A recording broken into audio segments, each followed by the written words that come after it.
سو اس نے بھی یہ تقریب اٹینڈ کی. وہاں بہت عرصے بعد اس کی سعدی سے بھی ملاقات ہوئی.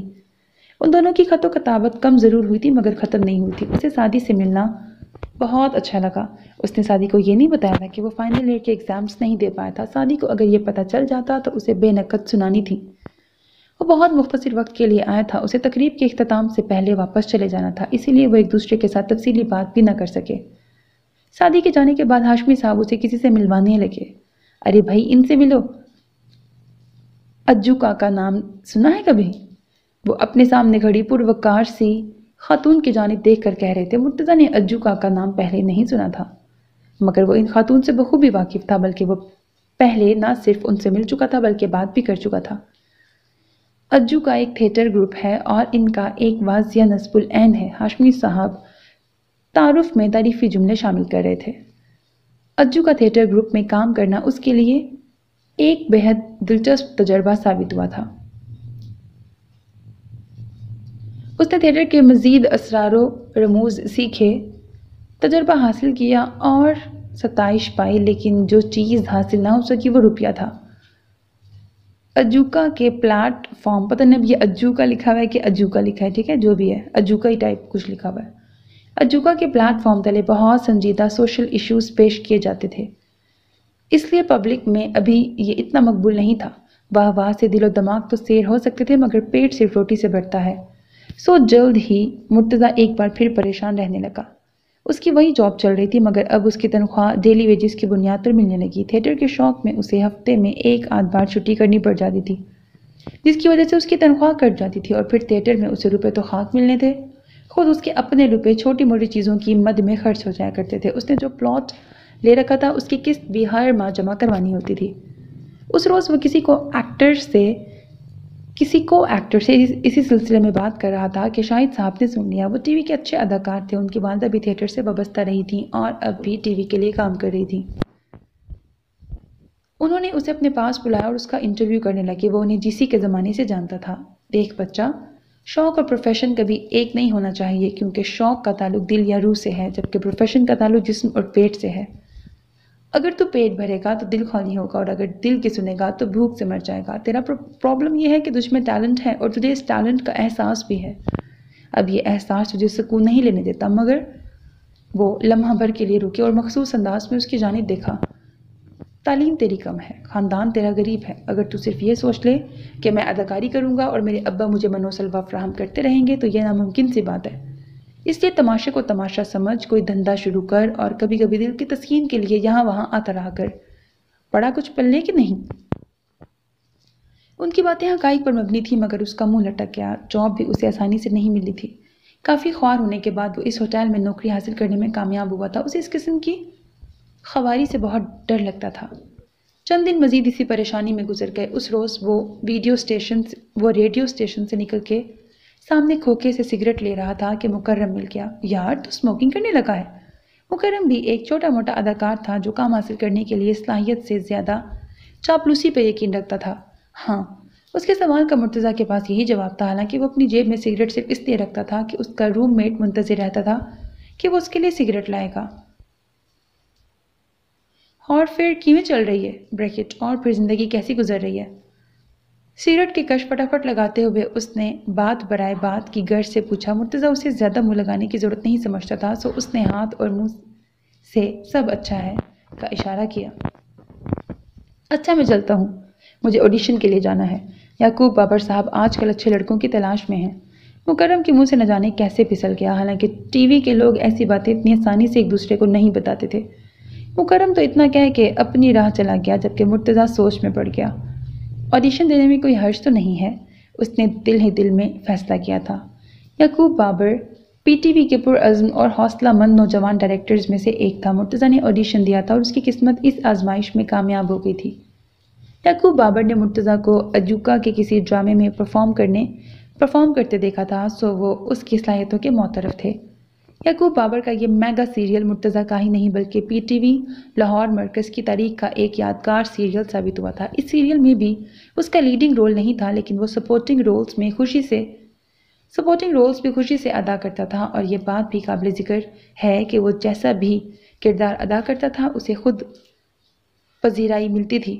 اس سیریل کی کامیابی نے مرتضیٰ کے لیے بہت سے بند دروازے کھول دیے تھے۔ اسے ٹی وی پہ بکثرت کام ملنے لگا۔ اس نے گریجویشن کی بنیاد پر بینک میں جاب کرنے کے لیے اپلائی کر رکھا تھا، لیکن شوٹنگ کی ڈیٹ کی وجہ سے وہ انٹرویو بھی نہیں دے پایا تھا۔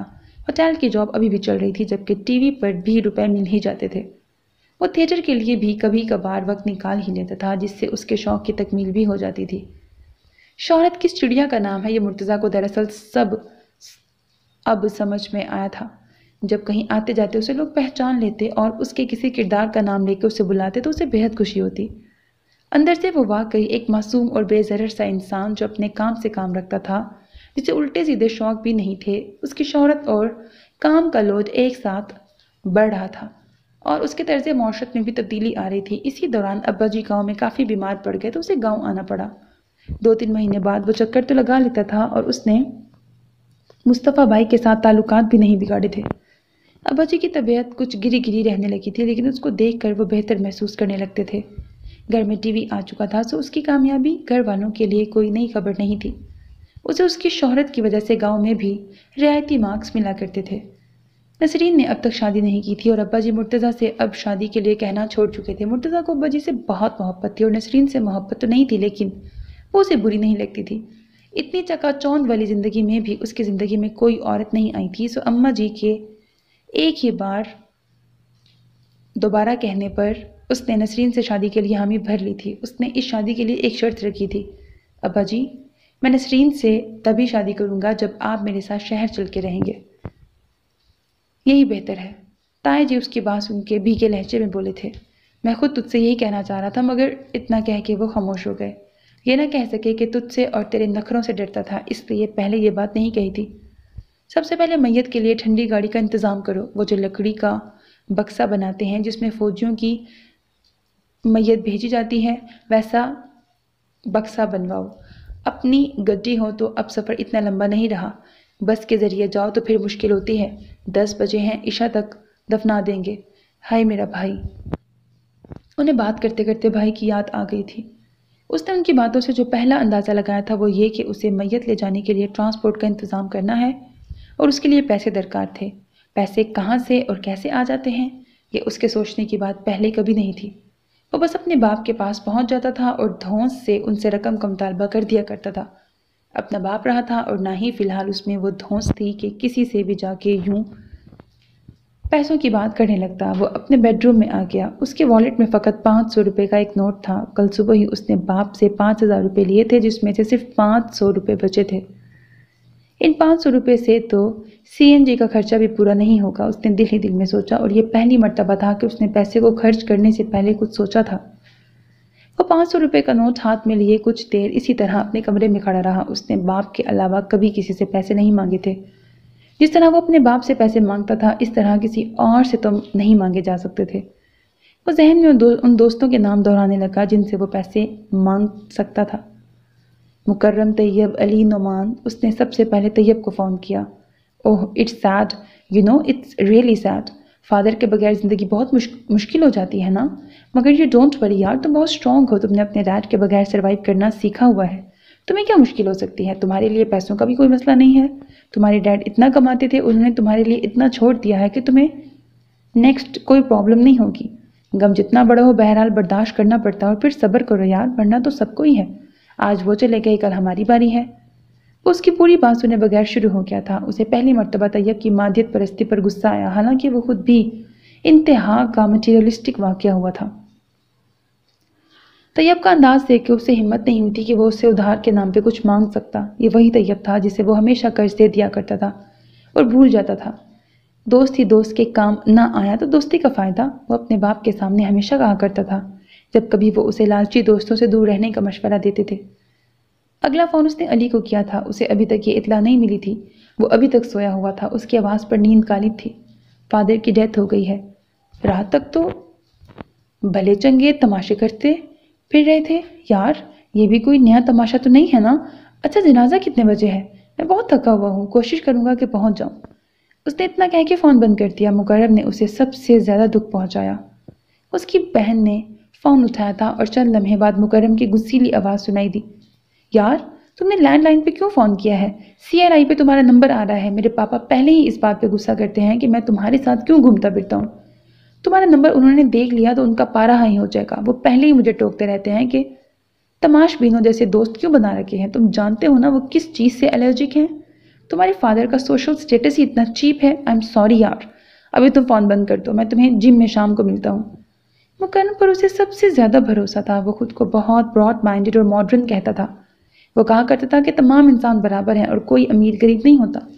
وہ سب دوستوں میں برملا کہتا تھا۔ یار، میرا باپ گدھا ہے جو کلاس ڈسکریمنیشن پر یقین رکھتا ہے۔ مجھے ایسی باتوں سے نفرت ہے۔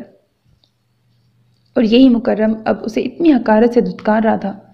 اس نے آج تک اپنے ماں باپ یا رشتہ داروں کو اہمیت ہی نہیں دی تھی۔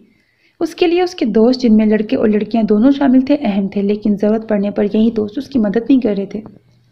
اسے پہلی مرتبہ بہت کچھ محسوس ہو رہا تھا۔ آج کے دن اس کی زندگی میں اتنا کچھ پہلی مرتبہ ہو رہا تھا کہ اسے لگنے لگا تھا وہ اس دنیا میں پیدا ہی آج ہوا ہے۔ ابھی کچھ اور دوست بھی باقی تھے، لیکن اس میں ہمت نہیں تھی کہ ان کی دوستی کو آزماتا۔ یعنی یہ طے ہوا کہ کبھی کبھی صرف وہ شخص مصیبت میں نہیں ہوتا جسے آزمایا جا رہا ہو، بلکہ کبھی کبھی وہ شخص زیادہ مصیبت میں ہوتا ہے جو آزما رہا ہوتا ہے۔ اب میں کیا کروں؟ اس نے سن ہوتے ذہن کے ساتھ سوچا تھا۔ دوستوں سے مایوس ہو کے وہ اپنے کمرے میں آ کے اپنی ویلیویبلز کو چیک کرنے لگا۔ اس کا لگژری بیڈ روم ہر طرح کی لگژریز سے آراستہ تھا۔ T V, computer, split AC، روم ریفریجریٹر، بیش قیمت فرنیچر، ایرانی قالین، ہر چیز ایک سے بڑھ کے ایک تھی۔ لیکن کیا وہ یہ سب بیچ کر رقم حاصل کر سکتا تھا؟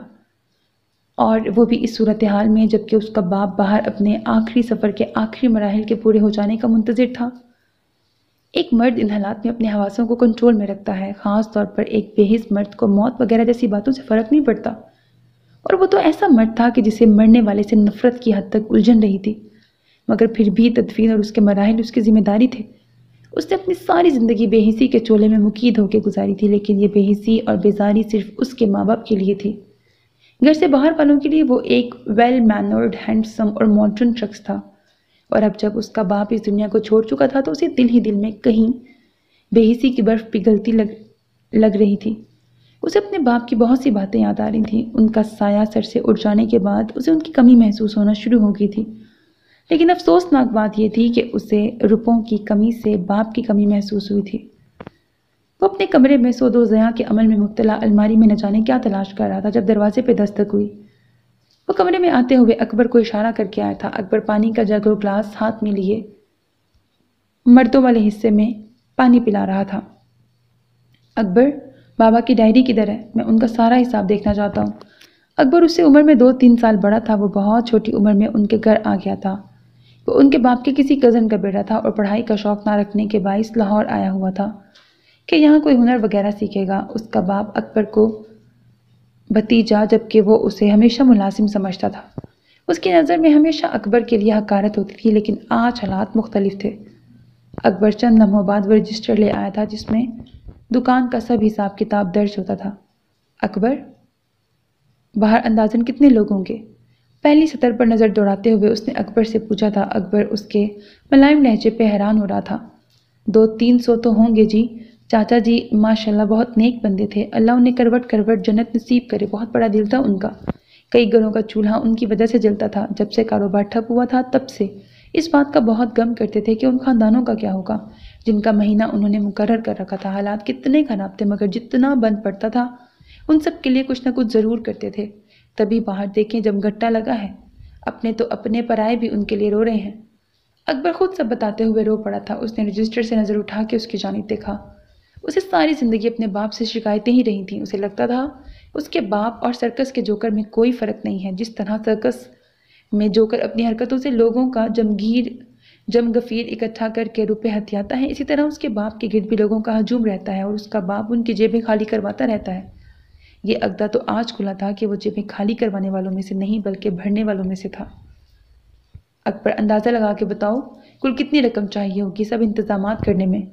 اس نے کبھی اکبر کو اتنی اہمیت نہیں دی تھی کہ وہ اس سے اس قسم کے سوالات پوچھتا، لیکن آج تو صورتحال بے حد مختلف تھی۔ چاچی کہہ رہی تھی کہ گاؤں لے جائیں گے، اس میں 20,000 لگ جائیں گے۔ پھر گاؤں جا کے دیکھیں گے کہ کتنے لوگوں کی روٹی کرنی ہے، وہاں جا کر تو تایا جی سب سنبھال لیں گے، ابھی تو 20,000 کے قریب چاہیے، ہمارے پاس بس 5,000 ہی ہوں گے۔ اس نے سب بتا دیا تھا۔ وہ کب سے دکان کا حساب کتاب کر رہا تھا، اس کی اندر کی صورتحال سے وہ سب سے زیادہ واقف تھا۔ اکبر 20,000 کہاں سے آئیں گے؟ وہ بے حد پریشان ہو کے بولا۔ وہی اکبر جسے وہ کبھی مخاطب نہیں کرتا تھا، آج اس سے ہی وہ اپنائیت کا متقاضی تھا۔ اس کا دل چاہا اکبر علادین کے چراغ کی طرح اس کے سب مسائل کو جو حکم میرے آقا کہہ کے حل کر دے۔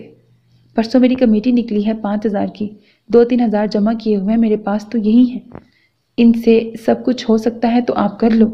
اکبر نے واقعی بہت اپنائیت سے کہا تھا۔ اسے کچھ عرصہ پہلے والا واقعہ یاد آ گیا۔ اسے دوستوں کو پارٹی دینی تھی اور تقریباً 7-8 ہزار درکار تھے۔ اس کے باپ نے اسے اکبر کے پاس جا کے یہ رقم لے لینے کے لیے کہا تھا۔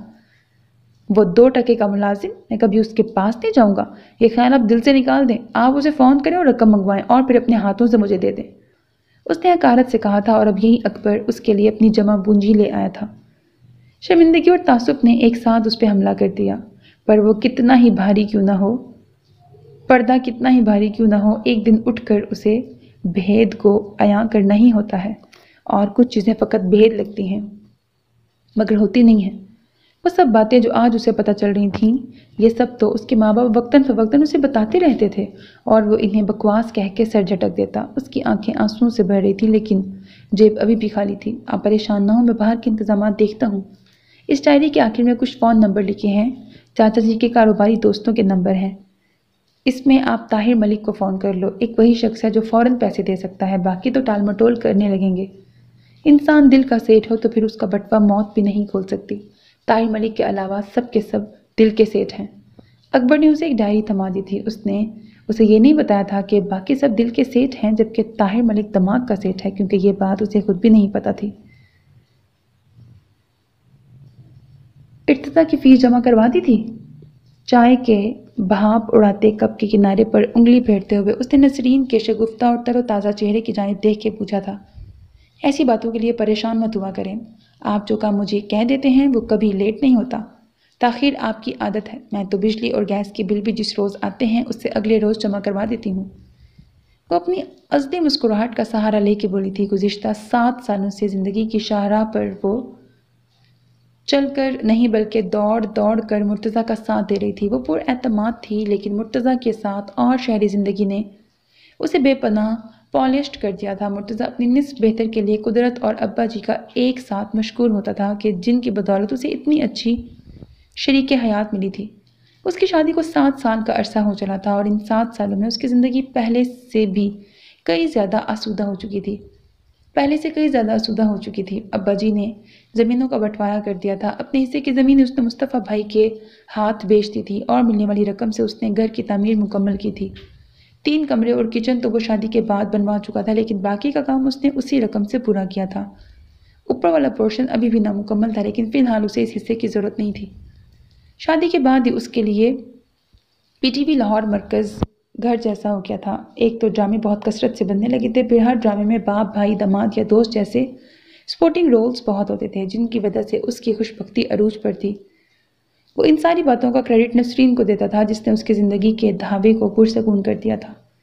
ابا جی اور اماں جی اسی کے ساتھ رہتے تھے، لیکن گاؤں سے ناتا پرانا تھا، سو جلدی اداس ہو جاتے اور بڑے بیٹے کے پاس بھاگ جاتے، جہاں ان کے اپنے بہن بھائی بھی آباد تھے، خصوصاً ان کے بھائی جن کی ابا جی سے خوب بنتی تھی۔ اللہ نے شادی کے 3 سال بعد اولاد کی نعمت سے نواز دیا تھا۔ ارتضیٰ بچی میں اس کی جان تھی، اس کا بیٹا تھا بھی اس قابل، ابھی صرف 4 سال کا تھا مگر بہت ذہین اور شرارتی، یعنی زندگی کے بینک میں اس کا بینک بیلنس تاحال اچھا جا رہا تھا۔ بٹی صاحب آپ کا فون ہے۔ وہ نسرین کے ساتھ ڈائننگ ٹیبل پہ بیٹھا چائے پی رہا تھا کہ ارتضیٰ نے اپنے توتلے لہجے میں اطلاع دی۔ ٹی وی کے لوگوں میں وہ بٹی صاحب کے نام سے جانا جاتا تھا۔ ادھر آؤ بٹی صاحب کے کچھ لگتے، کتنا سمجھایا تھا آپ کو، بابا کو نام سے نہیں پکارتے، بری بات ہوتی ہے۔ نسرین اسے جھڑکنے لگی تھی۔ مرتضیٰ مسکراتا ہوا فون کی جانب بڑھ گیا۔ ماں بیٹے کے معاملات میں وہ کم ہی دخل دیتا تھا۔ فون والے انکل نے یہی کہا تھا، میں تو بابا کو بابا ہی کہتا ہوں۔ وہ منہ بسوڑتے ہوئے ماں کی گود میں چھپنے کی کوشش کر رہا تھا۔ فی الحال وہ نزدیکی انگلش میڈیم اسکول میں پڑھ رہا تھا، لیکن مرتضیٰ کا ارادہ تھا کہ اسے ایچ ایس این میں داخل کروا دے۔ جی سی میں اس نے بہت سے امپریسو شخصیات کو اسی اسکول سے وابستہ ہونے کی وجہ سے انتظامیہ کی جانب سے اسپیشل پروٹوکول کا مستحق پایا تھا، سو اس کا ارادہ تھا کہ اپنے بیٹے کو بھی ایچیسن ہی بھیجے گا۔ وہاں ایڈمیشن ہو رہے تھے، اسی سلسلے میں کسی کا فون تھا۔ کل 9 بجے تیار رہنا، ٹیسٹ اور انٹرویو ہوگا۔ فون سن کے وہ نسرین کو تاکید کرنا نہیں بھولا تھا۔ اسے ارتضیٰ کی ذہانت پہ یقین تھا، لیکن وہاں پہنچ کے مسئلہ اس کی اپنی ذہانت کا آ گیا تھا۔ ارتضیٰ سے پہلے اسے خود انٹرویو دینا پڑا تھا۔ مرتضیٰ صاحب، یہ ہماری پالیسی کے خلاف ہے۔ یہاں ہائے پتہ نہیں کیا لکھا ہوا ہے، اپنے بچے بھیجتے ہیں کیونکہ سب جانتے ہیں ایچیسن کا معیار کیا ہے، یہاں کیسے گھرانوں کے بچے بڑھتے ہیں۔ آج کل سب لوگ اپنے بچوں کے حوالے سے بہت کانشیس ہو گئے ہیں۔ ایک نوٹنکی والے کے بیٹے کو ایڈمیشن دینے کا مطلب سمجھتے ہیں نا آپ؟ یہاں ہنگامہ کھڑا ہو جائے گا، لوگ بار بار آ کے مطالبہ کریں گے، اس لیے ہماری جانب سے معذرت قبول فرما لیں۔ کلیریکل آفس میں بیٹھے ایک شخص نے بہت تحمل سے اسے ساری بات سمجھائی تھی۔ یہ ان کی مہربانی تھی کہ وہ اسے اتنا کچھ بتا رہے تھے، جبکہ پرنسپل آفس سے تو اسے اتنا کہہ کے لوٹا دیا گیا تھا کہ آپ کا بچہ انٹرویو ہی کلیئر نہیں کر سکا، فارمل ٹیسٹ میں کیا کرے گا۔ اس نے بہت مشکل سے اپنا غصہ ضبط کیا۔ یہی ایک سکول نہیں ہے، میں اپنے بیٹے کو کسی اور اچھے، اس سے زیادہ اچھے سکول میں داخل کروا دوں گا۔ وہ نخوت سے اتنا کہہ کے پلٹ آیا تھا۔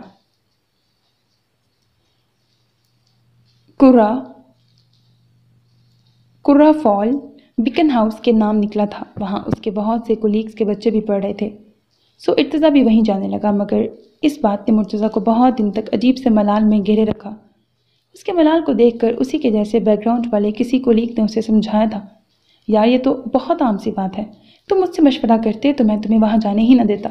یہ ان کی پالیسی نہیں ہے، تعصب ہے، تم اکیلے نوٹنکی والے نہیں ہو، یہ جو بڑے بڑے رائٹرز اور پوئٹس کے بچے اس فیلڈ میں آ گئے ہیں تو کیا یہ نوٹنکی والے نہیں ہیں؟ مگر ان کے بچے تو اسی اسکول میں پڑھ رہے ہیں اور ان لوگوں کا وہاں سے خارج کروانے کے لیے کوئی مطالبہ نہیں کرتا۔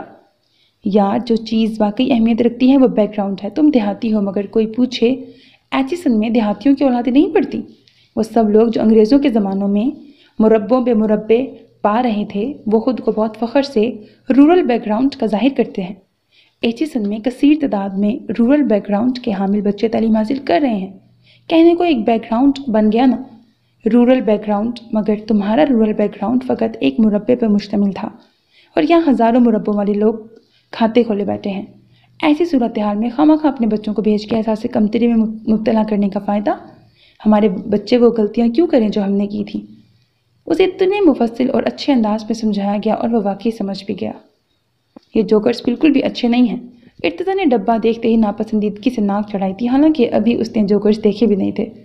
آپ پہن کے تو دیکھو بیٹا، یہ بہت اچھے ہیں، مرتضیٰ نے اسے پچکار کر کہا، جبکہ اس کا منہ لٹک گیا تھا۔ وہ بہت دن سے نئے جوکرز کے لیے ضد کر رہا تھا۔ مرتضیٰ کا مارکیٹ کا چکر لگا تو وہ اس کے لیے جوکرز لے آیا۔ اچھے بھلے سروس کے بلیک اینڈ وائٹ جوکرز تھے، لیکن ارتضیٰ کا موڈ آف ہو چکا تھا۔ وہ 9 سال کا ہو چکا تھا اور اپنے والدین کے لیے ابھی بھی اکلوتا ہی تھا۔ اس کی طبیعت میں ضد کا بہت عمل دخل تھا۔ مرتضیٰ کے لاڈ پیار نے اسے خود سر بنا دیا تھا۔ ظاہری شخصیت میں وہ باپ کے بالکل برعکس تھا۔ اتنی سی عمر میں بھی وہ انتہا سے زیادہ برانڈ کانشیس تھا۔ اسے چھوٹی موٹی چیزیں پسند نہیں آتی تھی۔ سروس شوز کا ڈبہ دیکھ کر اس کا منہ بن گیا تھا۔ مجھے ایڈیڈاس کے جوگرز چاہیے تھے، یہ 400 روپے کے جوگرز میں نہیں پہنوں گا۔ آپ کو پتہ بھی ہے میرے پاؤں آرڈنری برانڈز کے فٹ ویئرز میں خراب ہو جاتے ہیں۔ مرتضیٰ نے حیرانی سے اس کی جانب دیکھا۔ اب میں انہیں واپس نہیں کر سکتا، میں انہیں خرید چکا ہوں، اس لیے تم انہیں رکھ لو۔ چند دن بعد جب یہ جوگرز پرانے ہو جائیں گے تو میں تمہیں ایڈیڈاس کے جوگرز دلوا دوں گا۔ وہ اسے پچکار رہا تھا۔ نہیں، میں انہیں نہیں رکھ سکتا، میں کہہ چکا ہوں مجھے یہ جوگرز نہیں چاہیے، وہ قطعیت سے کہہ کے اپنے کمرے کی جانب بڑھ گیا۔ مرتضیٰ نے پاس کھڑی نسرین کی جانب دیکھا۔ اسے بچے کی فرمائش پوری نہ کرنے کا دکھ تھا۔ نسرین اس کے قریب چلی آئی، پھر اس کے قریب سے گزر کے پیچھے کھڑی ہوئی اور اس کے کندھوں کو دھیرے دھیرے سے ہلانے لگی۔ آپ اس کی فکر نہ کریں، بچہ ہے، ابھی جب کھیلنے کے لیے باہر جائے گا تو دیکھیے گا یہی جوگرز پہن کے چلا جائے گا۔ آپ شاور لے لیں، میں آپ کے لیے چائے بناتی ہوں۔ وہ بہت محبت سے اپنے نرم ہاتھ اس کے کندھوں پہ پھیر رہی تھیں، جیسے اس کی تھکن دور کرنے کے ساتھ ساتھ ارتضیٰ کی باتوں کا اثر زائل کرنے کی کوشش کر رہی ہوں۔ وہ ناراض ہو گیا ہے، ایک ہی تو بیٹا ہے میرا، میں اسے اس کی پسند کے جوگرز نہیں دلوا سکتا کیا؟ تم بلاؤ اسے، میں ابھی اسے مارکیٹ لے چلتا ہوں۔ پوری رات اور ساری دوپہر شوٹنگ کروا کر لوٹنے کے بعد بھی وہ بیٹے کا بجھا چہرہ روشن کرنے کی تدبیر کر رہا تھا۔ آپ پہلے ہی میری بات مان لیا کریں، آپ جانتے ہیں میں غلط بات نہیں کرتا۔ ادیداس کے جوگرز خرید کر وہ بے تاثر لہجے میں بولا تھا، جبکہ اس کا یہ نوابی انداز مرتضیٰ کو مسکرانے پہ مجبور کر گیا۔ اسے بیٹے کی فرمائش پوری کرنا اچھا لگتا تھا۔ وقت کچھ اور آگے سے رکھا تھا اور زندگی کا چہرہ مزید کھل کر سامنے آ چکا تھا۔ وہ ایک آسودہ زندگی گزار رہا تھا۔ اسے زندگی کی بازی میں اپنے کارڈز ذہانت سے استعمال کرنے آ گئے تھے، تبھی کسی تشنگی کا سوال ہی پیدا نہیں ہوتا تھا۔ تو پھر وہ بیٹے کو خواہشات کے معاملے میں تشنا کیوں رکھتا؟ انہی دنوں سیاسی اتار چڑھاؤ تیزی سے تبدیل ہو رہے تھے۔ اچانک منتخب حکومت ختم ہو گئی۔ گزشتہ حکومت کے وفاداروں کو دھڑا دھڑ نوکریوں سے برخاست کیا جانے لگا۔ مرتضیٰ ہوٹل کی نوکری چھوڑ کر صرف پی ٹی وی کا ہو کے رہ گیا تھا اور یہاں بھی اس کی وفاداری نیوٹرل تھی، لیکن وہ حسنین بخاری کے ساتھ جا کر اٹھتا بیٹھتا تھا جو برخاست حکومت کے حامی تھے، سو اس کے لیے بھی پی ٹی وی کے دروازے بند ہو گئے اور اس قدر زوردار آواز کے ساتھ بند ہوئے کہ وہ ہل کے رہ گیا۔ انسان جتنا مرضی قابل ہو، لیکن جب کسی ایک کام کے ساتھ بند کے رہ جاتا ہے تو پھر وہ اسی کام کا ہو جاتا ہے۔ مرتضیٰ کو تو یاد بھی نہیں تھا کہ وہ اداکاری کے علاوہ کچھ کر سکتا ہے۔ اس کی روزی روٹی اداکاری ہی تھی، سو اسے ایک بار پھر تھیٹر کا رخ کرنا پڑا، لیکن اب کی بار وہ کمرشل تھیٹر کی جانب آ گیا تھا۔ یہ پروفیشنل قسم کا تھیٹر تھا اور اس میں معاوضہ بہرحال مل جاتا تھا۔ اس کے علاوہ اس کی 2 دکانیں تھیں جہاں سے کرایہ آ جاتا تھا۔ مصطفیٰ بھائی کی جانب سے گندم، چاول اور سبزیاں وغیرہ ملتی رہتی تھیں، سو معاشی مسائل کا اسے سامنا نہیں تھا۔ تھیٹر کیا چیز ہے؟ اس لفظ کی کوئی حتمی وضاحت نہیں دی جا سکتی۔ یہ کس سن میں وجود میں آیا، اس بارے میں بھی وثوق سے کچھ نہیں کہا جا سکتا، لیکن ایک بات یقینی ہے کہ تھیٹر ڈرامہ سے کہیں پہلے وجود میں آیا تھا۔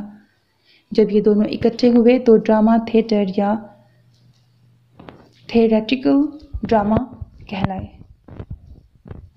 کہتے ہیں اس کی ابتدا یونانیوں نے کی تھی۔ یونانیوں نے جب اپنا قیمتی ورثہ یورپ کو منتقل کیا تو تھیٹر بھی کشا کشا یورپ چلا آیا، اور جب انگریز بہادر نے برصغیر میں قدم رکھا تو ہندوستانی پہلی مرتبہ اس آرٹ سے متعارف ہوئے۔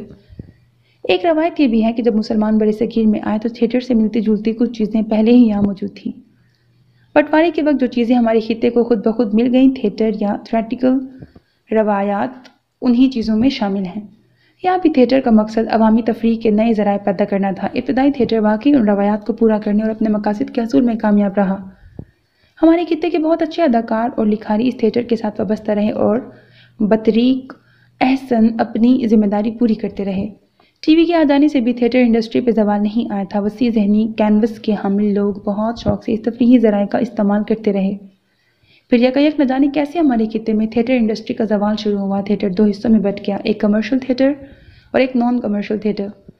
غلام مرتضیٰ بھٹی نے جب کمرشل تھیٹر جوائن کیا تو حالات دگرگوں نہیں تھی، لیکن قریب کافی ذہنی پسماندگی اور گھٹیا پن اس مثبت تفریحی ذرائع میں شامل ہونے لگا تھا۔ ان دنوں ٹی وی پر عوام میں آرٹس کے متعلق آگہی پیدا کرنے کے لیے 1-1.5 منٹ کا ایڈ چل تو رہا تھا، لیکن اس میں بات بہت ڈھک چھپ کے بیان کی جاتی تھی، جبکہ اسے جو اسکرپٹ دیا گیا تھا اس میں پھکڑ پن کی انتہا ہو گئی تھی۔ جا بجا ایسے جملے تھے جو کسی بھی طرح سے شائستگی کے زمرے میں نہیں آتے تھے۔ وہ گرین روم سے کاغذ ہاتھ میں پکڑے اسٹیج کی جانب آ گیا۔ عرفان رحیم لائٹنگ کے ارینجمنٹ کو چیک کر رہا تھا۔ وہ سیدھا اسی کے پاس چلا آیا۔ یہ کیا بےہودہ بکواس تھما دی ہے تم نے ہمیں؟ وہ اسکرپٹ والے پیپرز اس کے چہرے کے سامنے لہرا کے بولا۔ عرفان رحیم نے حیران سے اس کے عمل کو دیکھا۔ بھٹی صاحب، اسکرپٹ تبھی ایکٹرز تک پہنچتا ہے جب اپروو ہو جاتا ہے۔ مجھے پروڈیوسر نے یہی اسکرپٹ دیا ہے اور میں نے بھی ایکٹرز کو یہی دینا تھا۔ وہ صاحب گوئی سے بولا، یہ اسکرپٹ نہیں ہے، یہ تو نیری واہیاتی ہے۔ اس میں کئی جملے ایسے ہیں جو میں اپنی بیوی کے سامنے بآواز سے بلند نہیں ادا کر سکتا تو کسی اور خاتون کے سامنے کیسے ادا کروں گا؟ وہاں ہال میں کئی خواتین ہوں گی جو اپنے عزیز و اقارب کے ہمراہ آئیں گی۔ ایسی صورتحال میں یہ چیپ ڈائلاگز انہیں ہی نہیں ہمیں بھی ہماری نظروں میں شرمندہ کروا دیں گے۔ مرتضیٰ کا انداز قطعیت بھرا تھا۔ آپ پروڈیوسر صاحب سے مل لیں تو بہتر ہوگا، عرفان رحیم نے جان چھڑانے والے انداز میں کہا تھا۔ بھٹی صاحب کیسی باتیں کر رہے ہیں آپ؟ مزید 8-9 سال گزریں گے تو ہم 21ویں صدی میں داخل ہو جائیں گے۔ اس 21ویں صدی کے تقاضے ہوں گے یہ سب۔ آپ کا کیا خیال ہے کہ یہ سب باتیں جو اسکرپٹ میں لکھی ہیں غیر ضروری ہیں؟ نہیں، معاشرے کا اتنا بڑا ناسور ہے یہ بیماری، اس کے متعلق لوگوں کو بتانا ہی ہوگا۔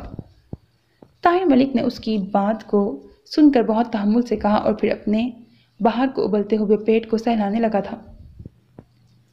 احترام اور حیا بھی کوئی چیز ہوتی ہے ملک صاحب، جس چیز کا آپ ذکر کر رہے ہیں وہ تو ایک بے حد سنجیدہ سی بات ہے، جبکہ آپ نے اس بات کو انتہائی گندے طریقے سے ایکسپوز کرنے کی کوشش کی ہے۔ اس میں اور سب کچھ تو نظر آ رہا ہے مگر آگہی کہیں نظر نہیں آ رہی۔ وہ ملک صاحب کے ساتھ پہلے بھی کام کر چکا تھا، اس لیے ذرا روب سے بات کر رہا تھا۔ اس کی بات پہ طاہر ملک اس کی جانب دیکھتا رہا، پھر ہونٹ بھینچ کے بولا، اوکے، آپ کو جن ڈائلاگس پہ اعتراض ہے آپ انہیں اسکرپٹ سے نکال دیں۔ مرتضیٰ اطمینان کا سانس لے کے دوبارہ گرین روم میں چلا آیا۔ اسکرپٹ اسے آج ہی ملا تھا، ورنہ شاید وہ پہلے ہی بہت اطمینان سے اس کا کوئی حل ڈھونڈ لیتا۔ اس نے وہ تمام جملے چن چن کے انڈر لائن کیے جس پر اسے اعتراض تھا، اور پھر باقی کے ڈائلاگس یاد کرنے لگا۔ یہ ڈرامہ اس کی زندگی کا پہلا برا ڈرامہ ثابت ہوا تھا۔ اپنے ڈائلاگس کی چھانٹی کر کے وہ مطمئن ہو گیا تھا کہ اس نے تمام اسکرپٹ میں موجود غلاظت کو ختم کر دیا۔ وہ یہ بھول گیا تھا اس کے علاوہ بھی اس ڈرامے میں 5 مین کیریکٹرز تھے، جبکہ چند دوسرے چھوٹے موٹے کیریکٹرز کی انٹریز بھی تھیں۔ ان سب باقی کیریکٹرز نے چیپ ڈائلاگس ہی بولے تھے اور خوب جم کے بولے تھے۔ وہ ڈرامہ مرتضیٰ کی زندگی کا برا ڈرامہ تھا، مگر باقی لوگوں کے لیے اس ڈرامے کا پہلا شو ہی کھڑکی توڑ ثابت ہوا۔ ہم نے ایک نئی جہت متعارف کرائی ہے، یہ کیسے ممکن تھا کہ ہم کامیاب نہ ہوتے؟ طاہر ملک نے پہلے شو کے آخر میں رعونت بھرے لہجے میں بطور خاص اس کی جانب دیکھ کے کہا تھا۔ مرتضیٰ اس روز تینوں شوز کرتے ہوئے شرمندہ ہی ہوتا رہا، جبکہ حیرانی اسے اس بات پر تھی کہ ہال میں بیٹھی خواتین ایسی باتوں پر کہے کیسے لگا سکتی ہیں۔ ہال میں جتنے بھی مرد و عورت تھے وہ سب کے سب اس ڈرامے کو خوب انجوائے کر رہے تھے۔ یہ ڈرامہ کافی دن تک ریکارڈز لیتا رہا اور مرتضیٰ پہلے کی طرح ایک ساتھ شرمندہ اور حیران ہوتا رہا۔ اس کے بعد جیسے یہ ٹرینڈ سا آ گیا، لاہور کے تمام رائٹرز اور پروڈیوسرز جو تھیٹر کے لیے کام کرتے تھے مل جل کر کچھ ایسے ڈرامے تیار کرنے لگے جو اطمینان سے فیملی کے ساتھ بیٹھ کر دیکھنے والے ہرگز نہیں تھے۔ آپ کی سوچ کچھ زیادہ ہی بیکورڈ ہو گئی ہے۔ اس کے اعتراض پہ یہی جملہ سننے کو ملتا۔ اس روز فرزند بیگ نے اسے ایک نئی ڈوز دینے کی کوشش کی۔ بھٹی صاحب، دنیا میں اتنے مسائل ہیں، عوام کے ذہن ان مسائل سے جکڑے ہوتے ہیں۔ وہ یہاں ایسی تفریح کے حصول کے لیے آتے ہیں جو انہیں تازہ دم کر دے۔ انہیں تفریح پہنچانے کے لیے اگر چند ایک جملے ایسے استعمال کر لیے جائیں تو اس میں کوئی مذائقہ نہیں۔ عوام ہنستے ہیں اور پھر بھول جاتے ہیں، انہیں ہنسنے سے غرض ہوتی ہے اور اس بات کی پرواہ نہیں کرتے کہ انہیں کس قسم کے مواد سے ہنسایا جا رہا ہے۔ اگر تمہاری ماں سامنے ہال میں بیٹھی ہو تو کیا تب بھی تم یہی ڈائلاگس بولنے پہ اصرار کرو گے؟ مگر اس نے ایسا کچھ نہیں کہا تھا۔ طاہر ملک نے اسے اپنے دوسرے ڈرامے کے لیے بلوایا ہی نہیں تھا، کیونکہ وہ بحث کو کچھ خاص پسند نہیں کرتا تھا۔ اس نے یہی بہتر سمجھا کہ غلام مرتضیٰ بھٹی کے بجائے کسی دوسرے اداکار کو بلا لیا جائے۔ مرتضیٰ کا دل متنفر ضرور ہوا تھا مگر اتنا نہیں کہ وہ تھیٹر چھوڑ دیتا۔ اس روز ایک عجیب بات ہوئی۔ اس کا ایک دیرینہ دوست سعدی لندن سے آیا ہوا تھا۔ مرتضیٰ کے ڈراموں کی ویڈیو کیسٹ آئی تھیں جو اس نے خود بھی ابھی نہیں دیکھی تھی۔ مرتضیٰ نے وہ سعدی کو دے دی۔ 3-4 روز بعد سعدی اس سے دوبارہ ملنے کے لیے آیا۔ انہیں تمہارے ساتھ بیٹھ کے دیکھتے ہیں، مل کے دیکھنے میں زیادہ مزہ آئے گا، سعدی نے سنجیدہ لہجے میں کہا تھا۔ مرتضیٰ بھی فارغ تھا سو اس نے ہنسی خوشی ویڈیو لگا دیا۔ ڈرامے کے ڈائلاگس اتنے چیپ نہیں تھے مگر ابھی 25 منٹ کا ڈرامہ گزرا تھا کہ ایک فوبہی مائل جسم کی میک اپ میں لتڑی ہوئی رقاصہ سٹیج پہ آ کے رقص کرنے لگی۔ اس کے سٹیپ سے زیادہ ہال میں بیٹھے لوگوں کی سیٹیاں تھیں جو مرتضیٰ کو پریشان کر رہی تھیں۔ یہ پتہ نہیں کیسے یہ بات کی ریکارڈنگ ہے، اس نے پشیمانی کے احساس میں گھر کے سعدی سے کہا تھا۔ تم دیکھتے جاؤ، سعدی اسکرین کی جانب دیکھ رہا تھا۔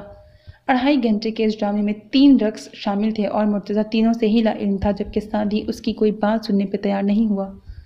تمہیں شرم آنی چاہیے یہ سب کرتے ہوئے، تم اسے فن کی خدمت کہتے ہو؟ ایسے کرتے ہیں فن کی خدمت؟ توبہ، سیدھا سادہ فحاشی کا اڈا ہے جو تم چلا رہے ہو۔ اتنی غربت آ گئی ہے تم پہ، بھوکے مر رہے ہو تم، یا پھر ایسی کون سی مجبوری ہے جو تمہیں یہ سب کرنے پہ مجبور کر رہی ہے؟ مجھے تم سے گھن آ رہی ہے مرتضیٰ۔ وہ اس کی بات سنے بغیر اپنی کہہ گیا اور پھر حقارت سے اسے خدا حافظ کہے بغیر چلا گیا تھا۔ مجبوری؟ مرتضیٰ نے ایک لفظ دہرایا تھا۔ واقعی اسے کوئی مجبوری تو نہیں تھی۔ مجھے 5000 دے دیں۔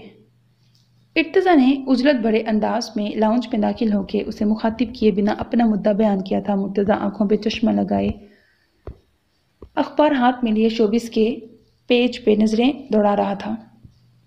کبھی کسی ایسے اداکار یا اداکارہ کی تصویر یا ان کے متعلق کوئی خبر آ جاتی جن کے ساتھ وہ کام کر چکا تھا تو وہ اس خبر کو بہت شوق سے پڑھتا تھا۔ ابھی وہ خالد عباس ڈار کے بیان اور تصویر کو بہت مسکراتی نظروں سے دیکھ رہا تھا جب ارتضیٰ نے آ کے مطالبہ کیا، اس تصویر کو دیکھو ارتضیٰ، یہ بہت اچھے ایکٹر ہیں، میں نے ان کے ساتھ 2-3 بار کام کیا ہے، بہت بزلہ سنس شخصیت کے مالک ہیں، مجھے 5000 چاہیے تھے۔ ارتضیٰ کی جھنجھلاہٹ بھری آواز سنائی دی۔ اس نے سر اٹھا کے اپنے اونچے لمبے بیٹے کو دیکھا اور پھر اس خیال سے نظر ہٹا لی کہ کہیں اس کی نظر بیٹے کو لگ ہی نہ جائے۔ سفید ٹریک سوٹ میں ملبوس 17 سالہ ارتضیٰ بھٹی شاندار قد کاٹ کا مالک اور نہایت اچھے نقوش کا حامل نوجوان تھا۔ اعتماد اس میں کوٹ کوٹ کے بھرا تھا، صحت مند اٹھان تھی جسے ایکسرسائز، سوئمنگ اور ٹینس نے 4 چاند لگا دیے تھے۔ اس پہ متضاد جب وہ خوبصورت لہجے میں فر انگریزی بولتا تو مرتضیٰ کا دل نہال ہو جاتا۔ میرا بیٹا شہزادوں سے بڑھ کے ہے، وہ اکثر نسرین سے کہتا تھا، حالانکہ اس فخریہ پیشکش کی وہ برابر کی ذمہ دار تھی، مگر پھر بھی وہ چڑ جاتی۔ اسے اپنے شہزادے کے نخروں سے ڈر لگنے لگا تھا۔ کہاں کھو گئے ہیں؟ مجھے دیر ہو رہی ہے، وہ جھنجھلا کے بولا۔ میرے پاس اس وقت 5000 نہیں ہے، تم 1000 لے لو، میں تمہیں کل۔ وہ جیب سے بوسیدہ والیٹ نکال رہا تھا مگر ارتضیٰ نے اس کی بات کاٹ دی۔ نو تھینکس، مجھے 5 ہی چاہیے۔ اس نے اتنا کہا اور پلٹ کے تیز چلتا ہوا کچن کی جانب چل دیا۔ اس کے انداز میں ناراضی نمایاں تھی۔ مرتضیٰ کا دل بے حد دکھا، اس کے معاشی حالات دن بدن تنزلی کی جانب گامزن تھے۔ گزشتہ 6 سالوں میں وہ 6 ہی کاروبار تبدیل کر چکا تھا۔ اپنی پینوراما میں موجود 2 دکانوں میں سے ایک میں آج کل وہ ریڈی میڈ گارمنٹس کا کاروبار کر رہا تھا۔ اس سے پہلے مردانہ فٹ ویئرز رکھے تھے اور اس سے بھی پہلے اس نے کمپیوٹر کے کاروبار کو چلانے کی کوشش کی تھی، لیکن نہ جانے کیا بات تھی، وہ کاروباری اسرار و رموز سیکھ ہی نہیں پا رہا تھا۔ وہ جو جمع جتھا تھا وہ مال کی صورت دکان میں منتقل ہو جاتا تھا مگر برکت نہیں پڑتی تھی، اسی لیے آج کل وہ ہاتھ کھینچ کے گزارا کرنے کی کوشش کر رہا تھا۔ اس نے اور نسرین نے اس سال ایک نیا جوڑا نہیں بنایا تھا، لیکن یہ پہلا موقع تھا کہ اس نے بیٹے کو انکار کر دیا۔ ارتضیٰ کچن کی جانب چلا گیا تو وہ بھی اٹھ کے اسے منانے کے لیے پیچھے چلا آیا، مگر ابھی وہ کچن اور لاؤنج کے درمیانی راستے میں تھا کہ اس کے کانوں میں ارتضیٰ کی پھنکارتی آواز سنائی دی۔ انسان کس لیے کماتا ہے؟ بچوں کے لیے نا؟ تو پھر یہ مجھے پہلی بار مانگنے پہ پیسے کیوں نہیں دے دیتے؟ انہیں اچھا لگتا ہے کہ میں فقیروں کی طرح ان کے آگے ہاتھ پھیلاؤں، تبھی میرے سامنے پیسوں کی کمی کا رونے لگتے ہیں۔ ان کے بارے میں اس لہجے میں بات مت کرو ارتضیٰ، ان کے پاس واقعی پیسے نہیں ہوں گے ورنہ وہ تمہیں کبھی انکار نہیں کرتے۔ نسرین کی دھیمی سی آواز سنائی تھی، ان کے پاس کبھی پیسے ہوتے بھی ہیں؟ سن لے ماما، مجھے صرف پیسے دیتے ان کی جان جاتی ہے، وہ اپنی دولت پہ ناک بن کے بیٹھے ہیں، اتنے روپے کہاں لے جائیں گے وہ؟ میں نے زیادہ تو نہیں مانگ لیے، اونلی 5000۔ 5000 کے اوقات ہی کیا ہے آج کل کے زمانے میں؟ انہیں شوق ہے مجھے چھوٹی چھوٹی چیزوں کے لیے ترسانے کا، وہ کبھی مجھے خوشی سے پیسے نہیں دیتے، وہ چاہتے ہیں میں ان کی منتیں کرتا رہوں۔ آپ جانتے بوجھتے ہوئے ان کا ساتھ دیتی ہیں۔ ارتضیٰ نے آواز کا والیوم کم کرنے کی کوشش نہیں کی تھی۔ تم اپنے خرچ کم کرنے کی کوشش کرو بیٹا، اب پہلے جیسے حالات نہیں رہے۔ نسرین نے ایک بار پھر اسے پچکارنا چاہا تھا۔ میں اپنے خرچ کم کروں؟ وہ بھڑک اٹھا، یعنی میں اپنے خرچ کم کروں؟ میرے خرچے ہی کیا ہیں؟ ایسا کیا کرتا ہوں میں؟ آپ نے میرے کلاس فیلوز کو نہیں دیکھا، ان کے خرچے دیکھ لیں تو شاید حیرانی سے مر جائیں۔ خدا نہ کرے، باہر لابی میں کھڑا مرتضیٰ دہل کے بولا تھا۔ اس کی آواز اتنی اونچی نہیں تھی کہ کچن میں موجود ماں بیٹا سن پاتے۔ آپ لوگ مجھے اس طرح ٹریٹ مت کریں جیسے کسی بھکاری کو کرتے ہیں۔ دل چاہا تو 2 روپے کا سکہ دے دیا، نہیں چاہا تو معاف کرو بابا کہہ کے ٹال دیا۔ آپ لوگوں سے میرے خرچے پورے نہیں ہو سکتے تو آپ کو مجھے پیدا نہیں کرنا چاہیے تھا، میں اپنی مرضی سے تو اس دنیا میں نہیں آیا تھا۔ وہ پھنکار رہا تھا، مرتضیٰ پھٹی پھٹی آنکھوں سے کھڑا یہ سب سن رہا تھا۔ اس نے اپنے بیٹے کو یہ سب نہیں سکھایا تھا۔ وہ تھکے قدموں سے چلتا اپنے بیڈ روم میں آ گیا، پھر وارڈروب کھول کے کپڑوں کی تہہ کے نیچے رکھا۔ ایک والیٹ نکال کے اس نے اس میں سے گن کے 5000 کے نوٹ نکالے تھے۔ یہ روپے اس نے نسرین کے چیک اپ کے لیے آج ہی کسی سے ادھار لیے تھے۔ وہ بہت دن سے پیٹ میں عجیب سے درد کی شکایت کر رہی تھی۔ ان کے جنرل فزیشین نے تفصیلی چیک اپ کے لیے کہا تھا۔ وہ 5000 لیے دوبارہ کچن میں آ گیا۔ پلیز ارتضیٰ آہستہ بولو، تمہارے بابا سنیں گے تو انہیں کتنا برا لگے گا۔ کچن کے دروازے سے بالکل اندر داخل ہوتے ہوئے اس نے نسرین کی آواز سنی تھی۔ شکر ہے ارتضیٰ ابھی تم نہیں ہو، یہ لو یار 5000 روپے، مجھے یاد ہی نہیں رہا تھا کہ میرے پاس یہ روپے ہیں، ابھی دیکھا تو نظر آئے، تم یہ رکھ لو۔ کیا پک رہا ہے نسرین؟ مجھے بہت بھوک لگی ہے، پیٹ میں ہلچل سی مچی ہے، اتنی بھوک لگ رہی ہے کہ بھوک کی وجہ سے سانس بھی پھول رہی ہے۔ لاؤ یار کوئی کیک رسک یا بسکٹ ہی دے دو، چائے بنا دو، کچھ دے دو، مجھے کچھ دے دو نسرین۔ بولتے بولتے ان کی آواز بھر آ گئی۔ وہ کچن میں موجود چھوٹی ڈائننگ ٹیبل کے گرد بیٹھ گئے۔ کے گرد بیٹھ گیا۔ ارتضیٰ روپے اس سے لے کے ناک چڑھاتا کب کا کچن سے جا چکا تھا۔ نسرین نے گہرا سانس بھرا، دو موٹے موٹے آنسو اس کی پلکوں سے لرزتے رخسار پہ ڈھلک آئے تھے۔ وہ خاموشی سے چائے کے لیے برنر آن کرنے لگی، جبکہ مرتضیٰ کے پاس پڑی ٹیبل کی چکنی سطح گیلی سی ہو گئی تھی۔ اب کیا ہوگا؟ رات کا نہ جانے کون سا پہر تھا جب چھت کی جانب کھلی آنکھوں سے دیکھتے نسرین نے بجھے لہجے میں سوال کیا۔ وہ دونوں ہی چت لیٹے کب سے چھت کو تک رہے تھے۔ نسرین کے لہجے میں اس قدر مایوسی تھی کہ مرتضیٰ بے چینی سے تڑپ اٹھا۔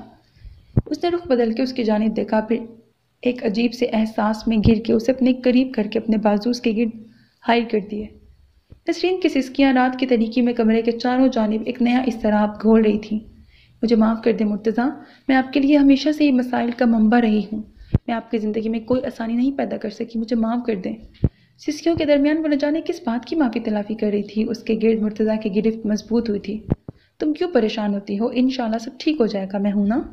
وہ اس کے بالوں بھرے سر پہ اپنا چہرہ رکھ کے بولا تھا۔ اس کی آنکھوں میں بھی پانی تھا، مگر وہ اپنی شریک حیات کو بے حوصلہ نہیں کرنا چاہتا تھا۔ اس نے تو اسے ڈاکٹر سے ہونے والی میٹنگ کی مکمل تفصیل بھی نہیں بتائی تھی۔ وہ جس پیٹ درد کو معمولی سمجھ کے نظر انداز کر رہے تھے وہ ہیپاٹائٹس سی نکلا تھا۔ نسرین تو ابھی بھی چیک اپ کے لیے راضی نہیں تھی، مگر اس کا تیزی سے زرد پڑتا چہرہ اور مزمحل وجود مرتضیٰ کو احساس دلا رہا تھا کہ تاخیر مناسب نہیں۔ نسرین کے چیک اپ کے لیے اسے ادھار لینا پڑا تھا۔ چیک اپ تو ادھار روپوں سے ہو گیا تھا، لیکن اب ایک لمبا اور مہنگا علاج درکار تھا تاکہ اس بیماری کا کلا کما کیا جا سکے۔ نسرین کو اس نے یہی بتایا تھا کہ یرکان کا عارضہ ہے۔ رپورٹس جان بوجھ کے اس نے اس کے ہاتھ نہیں لگنے دی تھی، مبادا وہ جان جائے کہ ہیپاٹائٹس سی ہے اور وہ خطرناک سٹیج پہ پہنچ چکا ہے۔ وہ کافی دیر تک نسرین کے بالوں کو سہلاتا رہا تاکہ وہ سو جائے، اور وہ سو بھی گئی تھی، لیکن نیند مرتضیٰ کی آنکھوں سے کوسوں دور تھی۔ مسائل افریت کی طرح اسے چاروں جانب سے دبوچ رہے تھے اور کوئی راہ فرار نہیں تھی۔ کاروبار مسلسل گھاٹے میں جا رہا تھا۔ ارتضیٰ کے خرچے بڑھتے جا رہے تھے۔ وہ اپنی لائف سٹائل کے سٹینڈرڈ کو برقرار رکھنے کے لیے کسی کی کوئی بات سننے کو تیار نہیں ہوتا تھا۔ آج بھی سارا دن پرائیویٹ میڈیکل کلینکس پہ خوار ہونے کے بعد جب وہ گھر پہنچے تھے تو ارتضیٰ کہیں باہر جانے کی تیاری کر رہا تھا۔ تمہاری مما کی رپورٹس پازیٹیو نہیں ہیں، اسے مرتضیٰ نے اتنا ہی کہا تھا کہ وہ اپنا کٹ بیگ اٹھا کے بولا، میں آپ کی باتیں واپس آ کے سنوں گا، ابھی میرے فرینڈز انتظار کر رہے ہیں، ہمیں مری کے لیے نکلنا ہے، آج رات میرا اسکواش کا میچ ہے۔ وہ ماں سے ملے بغیر، باپ کو تسلی دیے بغیر باہر نکل گیا تھا، جبکہ مرتضیٰ نے تعصب سے دروازے کی جانب دیکھا۔ کیا اولاد بھی پانی کے بلبلے کی طرح ہوتی ہے؟ کیا واقعی اس کو نہیں پکڑا جا سکتا؟ کمرے میں پھیلی اپنے بیٹے کی خوشبو محسوس کرتے ہوئے وہ یہی سوچتا رہا تھا۔ حالات بھی اس کے قابو میں نہیں آ رہے تھے۔ اس کی شاپ پر ایک ملازم تھا، اکبر، جسے وہ گاؤں سے گزشتہ سال لایا تھا۔ ابا جی کے ماموں کے بیٹے کا بیٹا تھا۔ اچھا سمجھدار اور قابل بھروسہ لڑکا تھا، لیکن ملازم بہرحال ملازم ہوتا ہے۔ سو مرتضیٰ کا دل چاہتا تھا کہ ارتضیٰ ایک آدھ چھوٹی موٹی ذمہ داری تو سنبھال لے۔ وہ بہت اچھی ڈرائیونگ کرتا تھا، وہ ماں کو ڈاکٹر کے پاس لے جا سکتا تھا یا مرتضیٰ کی غیر موجودگی میں شاپ کا ایک چکر لگا سکتا تھا، لیکن اسے ان سب کاموں سے نفرت تھی۔ سب سے بڑھ کے نسرین کے علاج کے لیے کافی رقم درکار تھی۔ وہ اپنے خرچے ہی کم کر سکتا تھا، مگر وہ اس کے لیے بھی تیار نہیں تھا، جبکہ مرتضیٰ کے کانوں میں مسلسل ڈاکٹر اذکان کا جملہ گونج رہا تھا۔ بہتر ہے شوکت خانم سے بھی ٹیسٹ کروا لیے جائیں، تسلی ہو جاتی ہے۔ ہیپاٹائٹس سی ڈائریکٹ لیور کو بھی اٹیک کرتا ہے نا؟ اس کا دل چاہ رہا تھا کہ وہ بیٹے کو پاس بٹھا کے یہ سب بتائے۔ نسرین سے تو یہ سب شیئر نہیں کر سکتا تھا۔ گزشتہ کئی سالوں سے اس کی دوستیاں ختم ہو کے رہ گئی تھیں، سب اپنی اپنی زندگیوں اور دائروں میں گھنگھیریاں کھا رہے تھے۔ سعدی نے تو اسے جان بوجھ کر نظر انداز کرنا شروع کر دیا تھا۔ وہ رات اس نے بہت مشکل سے گزاری تھی۔ اگلی صبح پہلی فرصت میں وہ بینک گیا تھا تاکہ اپنا بیلنس وغیرہ چیک کر سکے، اور یہ سب کرنے کے بعد اس کی پریشانی میں کئی گنا اضافہ ہو گیا تھا۔ اس کا آپ کا کریڈٹ ہے 50,900 روپے۔ خیریت بھٹی صاحب، آپ کچھ پریشان لگ رہے ہیں؟ کیشیئر جو اسے جانتا تھا اس کے چہرے پہ حزن و ملال کے گہرے سائے دیکھ کے پوچھے بنا نہ رہ سکا، حالانکہ بری خبر سنانے والا بھی وہی تھا۔ مرتضیٰ نے بدقت مسکرا کے اسے ٹالا اور بینک سے نکل آیا۔ اب کیا سبیل نکالی جائے اسے بالکل سمجھ نہیں آ رہا تھا۔ مصطفیٰ بھائی سے کچھ مانگنے کا سوال ہی پیدا نہیں ہوتا تھا۔ وہ خود نہ جانے کیسے اپنے 2 بچوں کو پال رہے تھے۔ ان کے یہاں اولاد دیر سے ہوئی تھی، ان کے بچے ارتضیٰ سے بھی چھوٹے تھے۔ نسرین کے بھائی تو تھے ہی نکھٹو، صرف باتیں کرنے میں ملکہ حاصل تھا۔ ایسی صورت میں وہ روپے کس سے مانگ سکتا تھا اور کیسے مانگ سکتا تھا؟ یہ سب باتیں اس کی طبیعت کو بھی نڈھال کر رہی تھی۔ وہ چلتے چلتے ایک بینچ پہ بیٹھ گیا۔ اس کی گاڑی تو کب سے اس کے بیٹے کے تصرف میں آ چکی تھی۔ وہ آج کل لوکل ٹرانسپورٹ سے گزارا کر رہا تھا۔ کافی دیر وہیں بیٹھے رہنے کے بعد وہ گھر پہنچا تھا تو ایک دل دہلا دینے والی خبر منتظر تھی۔ اس کی شاپ میں آگ لگ گئی تھی۔ لاکھوں کا مال پل بھر میں راکھ ہو گیا تھا۔ نسرین کے منہ سے یہ سب سن کے وہ دل پکڑ کے وہیں بیٹھ گیا۔ اب کیا ہوگا؟ یہ سوال جب کچھ دن پہلے نسرین نے اس سے پوچھا تھا تو وہ اسے تسلی دینے لگا تھا، لیکن اب یہ سوال وہ بار بار خود سے پوچھ رہا تھا اور مایوسی کی اتھاہ گہرائیوں میں ڈوبتا چلا جا رہا تھا۔ اس کی شاپ انشورڈ نہیں تھی کہ وہ بے فکر ہو جاتا۔ اس کے لیے تو یہ زندگی اور موت کا مسئلہ تھا، اور اب جب اسے ہاتھ جھاڑ کے بیٹھنا پڑ رہا تھا تو اسے مایوس ہونے کے سوا کوئی کام ہی نہیں آ رہا تھا۔ ابا جی اور اماں جی آج کل اس کے پاس شہر آئے ہوئے تھے۔ کتنی ہی دیر تک وہ اور ابا جی لان میں فولڈنگ چارپائی بچھا کے خاموشی سے بیٹھے رہے۔ ان کے پاس کہنے کے لیے کوئی الفاظ ہی نہیں تھے۔ ابا جی کا جھریوں بھرا چہرہ اپنے بیٹے کے شکستہ چہرے کو دیکھ کے مزید لاغر لگنے لگا تھا۔ وہ انہیں بے حد عمر رسیدہ لگ رہا تھا۔ وہ بیٹھے ہی ہوئے تھے کہ گاڑی کا ہارن بجنے لگا۔ ارتضیٰ آ چکا تھا۔ وہ اپنے دوستوں کے ساتھ مری گیا ہوا تھا۔ کیا ہوا؟ کون مر گیا؟ اندر آتے ہی اس نے سب سے پہلے دادا اور باپ کی اتری شکل دیکھ کے سوال کیا تھا۔ خدا نخواستہ بچے ایسی باتیں نہیں نکالتے منہ سے۔ کوئی مبارک کلمہ کہہ کے گھر میں داخل ہوتے ہیں۔ ابا جی بے ساختہ اسے ٹوک بیٹھے، جبکہ ارتضیٰ کا چہرہ لال ہو گیا۔ اپنے باپ سے کہتے مجھے نصیحتوں سے سخت نفرت ہے۔ وہ انگریزی میں مرتضیٰ کی جانب دیکھ کے بولا اور پھر اپنے کمرے کی جانب چل دیا۔ پہلی بار اسے ارتضیٰ کی حرکت پہ سخت غصہ آیا۔ چند منٹ بعد ہی وہ اس کے کمرے میں کھڑا تھا۔ تمہیں کسی نے بڑوں سے بات کرنے کی تمیز نہیں سکھائی؟ یہ بات آپ مجھ سے نہیں، خود سے پوچھئے۔ آپ نے مجھے جس طرح کا براٹ اپ کیا ہے میں اسی طرح کا ہوں۔ آپ مجھے اس طرح براٹ اپ نہیں کرتے تو میں ایسا کبھی نہ ہوتا۔ وہ کندھے اچکا کے بولا، میں نے تمہیں بزرگوں کے ساتھ بدتمیزی کرنا نہیں سکھایا تھا۔ مرتضیٰ اپنے دکھ کو کنٹرول کرتے ہوئے بولا، میں نے بزرگوں کے ساتھ کبھی بدتمیزی نہیں کی۔ اس کا انداز ویسا ہی تھا۔ وہ مرتضیٰ کی پرواہ کیے بغیر بستر پہ دراز ہو چکا تھا۔ جو تم ابھی اپنے دادا کے ساتھ کر کے آئی ہو، اسے تمہاری زبان میں کیا کہتے ہیں؟ اگر وہ بدتمیزی تھی تو جو انہوں نے میرے ساتھ کیا وہ بھی بدتمیزی ہی تھی، اور فار گاڈ سیک میرا دماغ مت کھائیے۔ میں پہلے ہی بہت تھکا ہوا ہوں۔ وہ اوندھا ہو کے لیٹ گیا تھا۔ اس نے دروازہ بند نہیں کیا تھا، لیکن بعض اوقات کسی کو دھکا دینے کے لیے دروازہ بند کرنے کی ضرورت نہیں پڑتی۔ مرتضیٰ نے اپنے بوجھل دل کو مزید بوجھل پایا۔ ابا جی کے ساتھ اس کا رشتہ کبھی بھی ایسا نہیں تھا کہ اسے وضاحتیں دینی پڑتی، لیکن ارتضیٰ کی بدتمیزی کے بعد وہ خواہ انہیں وضاحتیں دینے لگا۔ ابا جی بھی اپنے بیٹے کے ہی باپ تھے، اسی لیے اس کی وضاحتوں پر سر ہلاتے گئے۔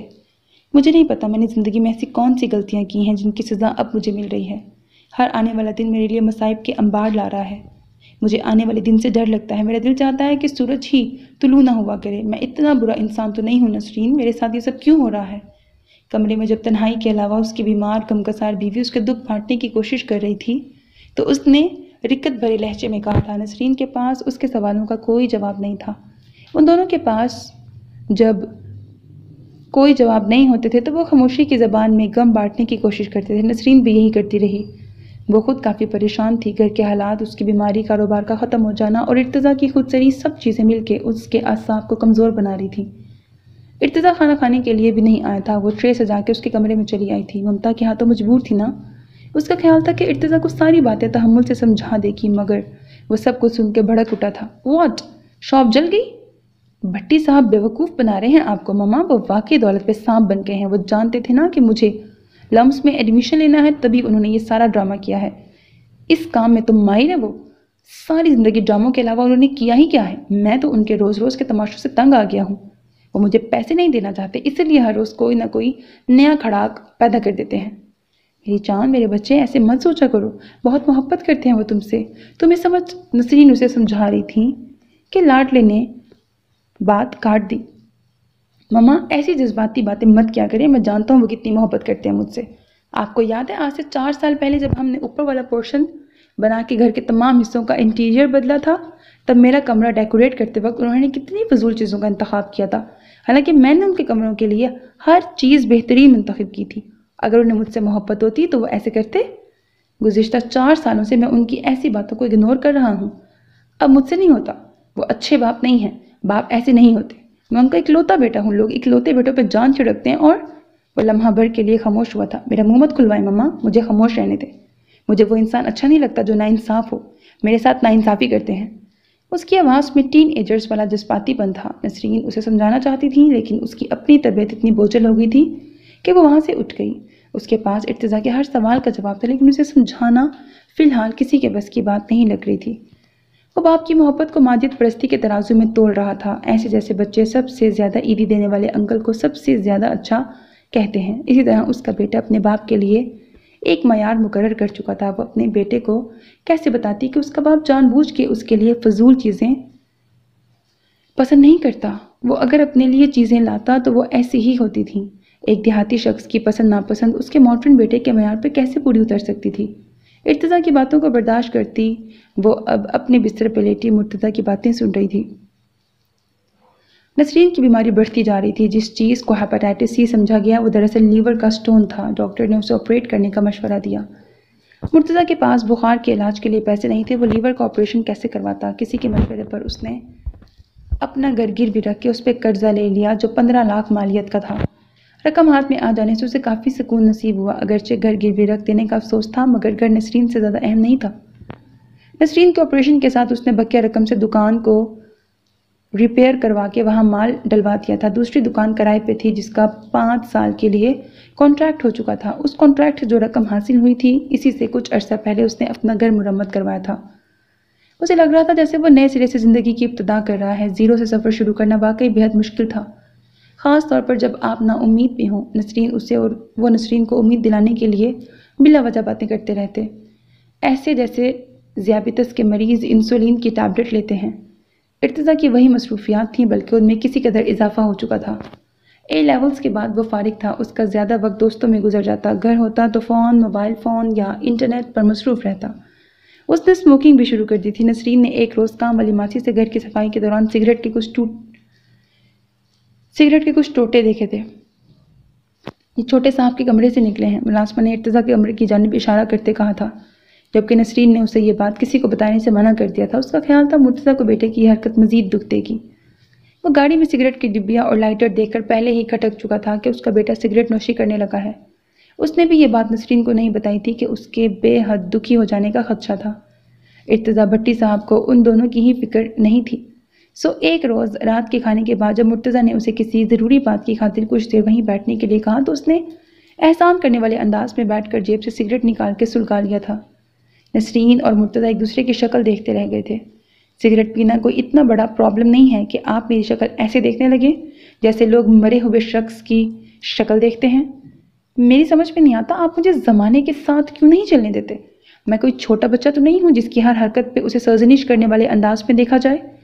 وہ بے انتہا چڑ گیا تھا۔ ایسی کوئی بات نہیں ہے بیٹا، تم اپنی ماما اور بابا کے بارے میں کچھ زیادہ ہی غلط فہمی کا شکار ہو گئے ہو۔ دراصل اتنے کرائسس گزرے ہیں کہ سب ہی چڑچڑے ہو گئے ہیں۔ ایسا کرتے ہیں کل کہیں مل کے باہر چلتے ہیں، ڈنر باہر کریں گے، کیسا آئیڈیا ہے؟ مرتضیٰ خوش ہوتے ہوئے بولا۔ عرصہ ہی ہو گیا تھا انہیں اکٹھے کہیں باہر گئے۔ وہ امید بھری نظروں سے اپنے بیٹے کی جانب دیکھ رہے تھے۔ ایم سوری میں آپ کے ساتھ ڈنر کے لیے نہیں جا سکتا۔ کسی نے خدا نخواستہ آپ کو پہچان لیا تو میرا کتنا مذاق بنے گا۔ میرے جس فرینڈ کو آپ کا پتہ چل جاتا ہے وہی مجھے مسخرے کا بیٹا کہہ کے چڑھانے لگتا ہے۔ مجھے مذاق بننے سے بہت ڈر لگتا ہے، مجھے تو معافی رکھیں آپ۔ وہ تلخ لہجے میں بولا تھا۔ نسرین نے مرتضیٰ کی جانب دیکھا اور پھر سر جھکا کے ٹیبل پہ پڑے برتن اٹھانے لگی۔ یہ اب ان کے لیے معمول کی بات تھی۔ اس کی کوشش ہوتی تھی کہ مرتضیٰ کے سامنے بیٹے کو کم سے کم مخاطب کرے تاکہ بعد میں مرتضیٰ کے سامنے یہ تاثر پیدا کر سکے کہ ارتضیٰ اس کے سامنے روڈ ہوتا ہے مگر اکیلے میں اپنے باپ سے بہت محبت جتاتا ہے۔ لیکن جب کہیں وہ ایک ساتھ اس سے بات کرنے کی غلطی کرتے تھے تو ایک دوسرے سے نظریں مجھے لمس میں ایڈمیشن لینا ہے، وہ باپ کے سامنے بیٹھا بڑے خودسر لہجے میں بولا تھا۔ لمس میں؟ وہ تو بہت مہنگا۔ مرتضیٰ نے ابھی اتنا ہی کہا تھا کہ وہ چیخ اٹھا۔ مجھے پتہ تھا، میں جانتا تھا آپ یہی کہیں گے۔ آپ میری خوشیوں کے سب سے بڑے دشمن ہیں۔ آپ مجھے خوش دیکھنا ہی نہیں چاہتے، اسی لیے میری ہر بات سے انکار کر دیتے ہیں۔ میں نے انکار تو نہیں کیا، میں تو صرف وہ بیزار لہجے اور اکھڑتی سانسوں کے درمیان بولا تھا۔ یہ انکار ہی ہے جناب، اور انکار کسے کہتے ہیں؟ ٹھیک ہے، ایسے تو ایسے ہی صحیح، میں بھی پڑھائی چھوڑ دوں گا۔ لمس کے سوا تو مجھے کہیں نہیں پڑھنا، میرے سب دوست وہیں ایڈمیشن لے رہے ہیں۔ As you wish. وہ پاؤں پر تختہ اپنے کمرے کی جانب بڑھ گیا۔ مرتضیٰ نے اپنے بیٹے کی جانب دیکھا۔ اس کے لیے اس کی اولاد سب سے بڑا بلیک میلر ثابت ہو رہی تھی۔ وہ اس کا بیٹا تھا مگر کسی ڈراؤنے خواب سے کم نہیں تھا۔ مسئلہ یہ تھا کہ اسے اس ڈراؤنے خواب سے محبت بھی بہت تھی۔ اس نے نسرین سے بات کی تو اس نے قطعیت بھرے لہجے میں انکار کر دیا۔ کوئی ضرورت نہیں ہے اس بار اس کی بات ماننے کی، کچھ زیادہ ہی خود سر ہو گیا ہے۔ اگر اس کے سب فرینڈز لمپس میں ایڈمیشن لے رہے ہیں تو ہم کیا کریں؟ ہم نہیں افورڈ کر سکتے۔ وہ بچہ ہے، بچے ضد کرتے ہی ہیں، تم اسے پیار سے سمجھاؤ۔ مرتضیٰ منت بھرے لہجے میں بولا تھا۔ وہ پیار کی زبان سمجھتا ہی کب ہے؟ نسرین نے یہ بات دل میں سوچی تھی۔ وہ خود ارتضیٰ سے خائف رہنے لگی تھی۔ اس نے سوچا تھا وہ رات کو اس سے بات کر کے دیکھے گی، مگر اس کی نوبت ہی نہیں آئی تھی۔ وہ رات کو گھر نہیں آیا تھا، اس سے پہلے وہ رات کو بتائے بغیر کبھی غائب نہیں ہوا تھا۔ ان کے پاس اس کے دوستوں کے جتنے نمبرز تھے ان سب پہ فون کر کے وہ پتہ کر چکے تھے، وہ وہاں کہیں نہیں تھا۔ اس کے سیل فون پہ کوئی رسپانس نہیں تھا۔ صبح 8 بجے کے قریب وہ گھر آیا اور ان دونوں کو نظر انداز کر کے اپنے کمرے کی جانب بڑھ گیا۔ 1 گھنٹے بعد انہوں نے اسے سوٹ کیس لیے کمرے سے باہر نکلتے دیکھا۔ میں آپ کا گھر چھوڑ کے جا رہا ہوں۔ میں ایسی جگہ نہیں رہ سکتا جہاں پیرنٹس اولاد کو قربانی کا بکرا سمجھیں۔ آپ میرے باپ نہیں، بلیک میلر ہیں۔ میں نفرت کرتا ہوں آپ سے۔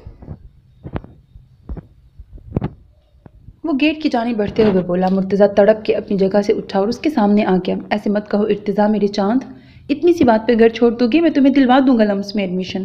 میں نے کہا نا میں دلوا دوں گا، چلو آؤ یہاں بیٹھو۔ وہ اس کا ہاتھ پکڑنے کی کوشش کرتے ہوئے بولا تھا۔ کافی منت سماجت کے بعد ارتضیٰ نے ان دونوں پر احسان عظیم کرتے ہوئے گھر سے جانے کا ارادہ ترک کر دیا تھا۔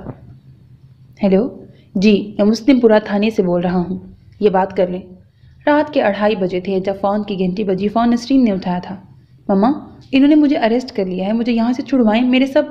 ارتضیٰ کی بات ابھی مکمل نہیں ہوئی تھی کہ ریسیور اس سے چھین لیا گیا۔ بی بی، آپ کا بیٹا لڑکیوں کو چھیڑتا پکڑا گیا ہے، آپ کسی مرد کو تھانے بھجوا دیں۔ اتنا کہہ کر فون کھٹاک سے بند ہو گیا۔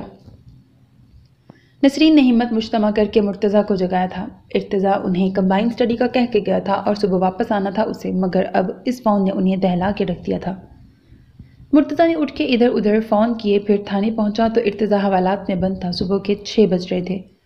تھانے کا عملہ بھی اونگنے میں مصروف تھا۔ ایس ایچ او نے اسے دیکھ کر ناک چڑھاتے ہوئے بیٹھنے کا اشارہ کیا۔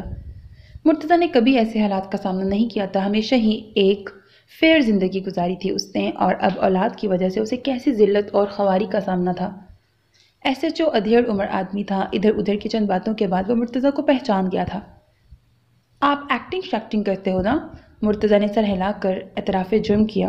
دیکھیں جی، آپ کا بیٹا اور اس کے 2 دوست لڑکیوں کے ساتھ چھیڑ خانی کر رہے تھے۔ پہلے تو یہ ایک اخلاقی جرم ہے نا جی، اس کی سزا الگ ہے، اور پھر ہم انہیں یہاں لے آئے ہیں تو اتنی آسانی سے تو نہیں چھوڑیں گے۔ سویرے سویرے گھما پھرا کے بات نہیں ہوتی مجھ سے۔ کیا نام بتایا آپ نے اپنا؟